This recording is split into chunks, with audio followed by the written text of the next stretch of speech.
Hi hello ನಮಸ್ಕಾರ ಎಲ್ರಿಗೂ. ನಾನು ಬೆಳಬೆಳಗ್ಗೆ ರೆಡಿಯಾಗಿ ಕುಣಿಗಲ್ ಕಡೆ ಹೋಗ್ತಿದ್ದೀನಿ.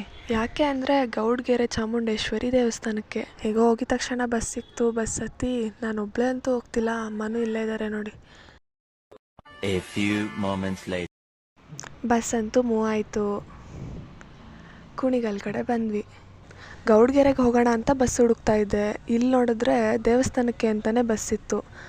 ಹತ್ಕೊಂಡು ಕೂತ್ಕೊಂಡಿದ್ದೀವಿ. ಇವಾಗ ಬಸ್ ಅಂತೂ ಮೂವ್ ಆಯಿತು. ಆಮೇಲೆ ಬಸ್ ಅಂತೂ ಸ್ಟಾಪ್ ಆಯಿತು.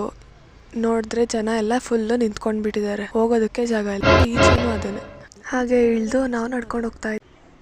ಒಳ್ಳೆ ಜಾತ್ರೆ ವಾತಾವರಣ ಇತ್ತು ನನಗಂತೂ. ಹಾಗೆ ಪೂಜೆ ಸಾಮಾನು ತಗೊಂಡು ಹಾಗೆ ನಡ್ಕೊಂಡು ಹೋಗ್ತಾ ಇದ್ದೀವಿ.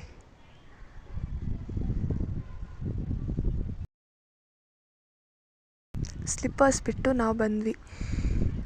ನೋಡಿ, ಇಲ್ಲಿಂದ ದೇವಸ್ಥಾನ ಕಾಣಿಸ್ತಾ ಇದೆ. ಇಲ್ಲಿಂದ ಫುಲ್ಲು ಲೈನ್ ಇದೆ. ಇವತ್ತು ಶನಿವಾರ ಆಗಿರೋದ್ರಿಂದ ಜಾಸ್ತಿ ಜನ ಇಲ್ಲ. ಭಾನುವಾರ ಬಂದಿದ್ದಿದ್ರೆ ಮೇ ಬಿ 1 ಅವರ್ ಆಗ್ತಿತ್ತೇನೋ ದರ್ಶನ ಮಾಡೋದಕ್ಕೆ. ಇಲ್ಲಿ ಏನಪ್ಪ ಇಲ್ಲೆಲ್ಲ ಇಷ್ಟೊಂದು ಕಾಯಿಗಳು ಕಟ್ಟಿದ್ದಾರೆ ಅಂತ ನೋಡ್ತಿದ್ದೀರಾ? ನಾವು ಭಕ್ತಿಯಿಂದ ಏನೇ ಬೇಡ್ಕೊಂಡು ಆ ಕಾಯಿಗಳನ್ನ ಕಟ್ಟಿದ್ರೆ 7ನೇ ವಾರದಲ್ಲಿ ಅವ್ರು ಅಂದ್ಕೊಂಡಿದ್ದಾಗುತ್ತಂತೆ. ನಾವು ಕುಂಕುಮಾರ್ಚನೆ ಮಾಡಿಸ್ಕೊಂಡು ಈಚೆ ಬಂದ್ವಿ. ಈಚೆಯಿಂದ ನೋಡಿ ದೇವರೆಷ್ಟು ಚೆನ್ನಾಗಿ ಕಾಣಿಸ್ತಾ ಇದ್ದಾರೆ.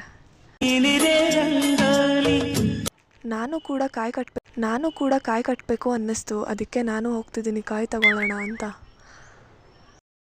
ಇಲ್ಲೇ ಕಾಯಿ ಇಸ್ಕೊಂಡೆ.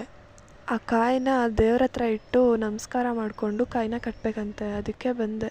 ಅಮ್ಮ ದೇವ್ರಿಗೆ ಉಪ್ಪಲ್ಲಿ ಪೂಜೆ ಮಾಡ್ತಾಯಿದ್ರು. ನಾನು ಕಾಯಿ ಕಟ್ಟೋಣ ಅಂತ ಹೋದೆ.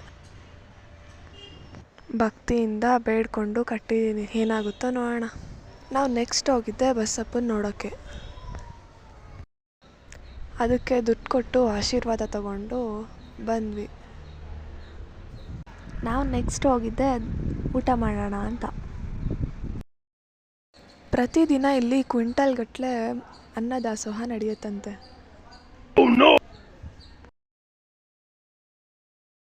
ನಾವು ಊಟ ಮುಗಿಸ್ಕೊಂಡು ಈಚೆ ಏನಾದರೂ ಸ್ವಲ್ಪ ಶಾಪಿಂಗ್ ಮಾಡೋಣ ಅಂತ ಬಂದ್ವಿ.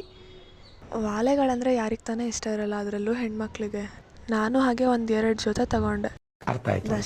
ದರ್ಶನ ಎಲ್ಲ ಮುಗೀತು ಅಂತ ಅಮ್ಮ ಹೋಗೋಣ ಅಂತೂ ಹೋಗ್ತಾ ಇದ್ದೀವಿ. ಇವಾಗ ಹಾಗೆ ಅಮ್ಮನ ಹತ್ರ ಐಸ್ ಕ್ರೀಮ್ ಇಸ್ಕೊಂಡು ನಡ್ಕೊಂಡು ಹೋಗ್ತಾ ಇದ್ವಿ. ನಮ್ಮೂರ ಕಡೆ ಬಸ್ ಇದೆಯಾ ಅಂತ ನೋಡ್ತಾ ಇದ್ವಿ. ಅಷ್ಟರಲ್ಲೇ ಒಂದು ಬಸ್ ಇತ್ತು, ಬಟ್ ಫುಲ್ಲು ಜನ ಇದ್ದರು. ಫುಲ್ಲು ಬಿಸಿಲಿರೋ ಕಾರಣ ನಾವು ಆಟೋಲ್ಲಿ ಕುತ್ಕೊಂಡಿದ್ವಿ. ಫುಲ್ಲು ಸೆಕೆ ಆಗ್ತಿತ್ತು. ಅದಕ್ಕೆ ಅದೇ ಗ್ಯಾಪಲ್ಲಿ ಜಡೆ ಎಣ್ಕೋತಿದ್ದೆ. ಇಲ್ಲಿ ಬಸ್ ಹತ್ತಕ್ಕೂ ಒಂದು ಪ್ರೋಸೆಸ್ ಇದೆ. ಇಲ್ಲೆಲ್ಲ ಲೈನಲ್ಲಿ ನಿಂತ್ಕೋಬೇಕು. ಬಸ್ ಬಂದಮೇಲೆ ಒಬ್ರೊಬ್ಬರೇ ಲೈನ್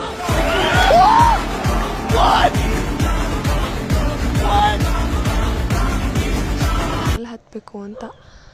ನೋಡ್ತಿದ್ದಂಗೆ ಒಂದು ಬಸ್ ಬಂತು, ಅದಕ್ಕೆ ಹತ್ಕೊಂಡ್ವಿ. ಇಲ್ಲಿ ನೋಡಿ ಜನ. ಹೇಗೋ ನನ್ನ ಪುಣ್ಯಕ್ಕೆ ಸೀಟ್ ಸಿಕ್ತು. ಕುಣಿಗಲ್ ಬಸ್ ಸ್ಟಾಪಲ್ಲಿ ಇದ್ದೀವಿ. ಆಲ್ರೆಡಿ 4 ಗಂಟೆ ಆಗಿಬಿಟ್ಟಿತ್ತು. ಇಲ್ಲಿ ನೋಡಿ ಈ ಚಿಕ್ಕ ಮಕ್ಳು ಸಾಂಗ್.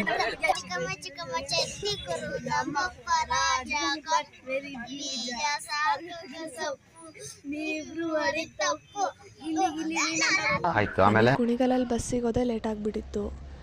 ನಾವು ನೆಲಮಂಗಲ ಬರೋಷ್ಟರಲ್ಲಿ 7 ಆಗಿತ್ತು. ಇವತ್ತಿನ ವಿಡಿಯೋ ಇಷ್ಟೇ ಗಾಯ್ಸ್. ಮುಂದಿನ ವಿಡಿಯೋಲಿ ಸಿಗೋಣ. ಎಲ್ರಿಗೂ ಬಾಯ್.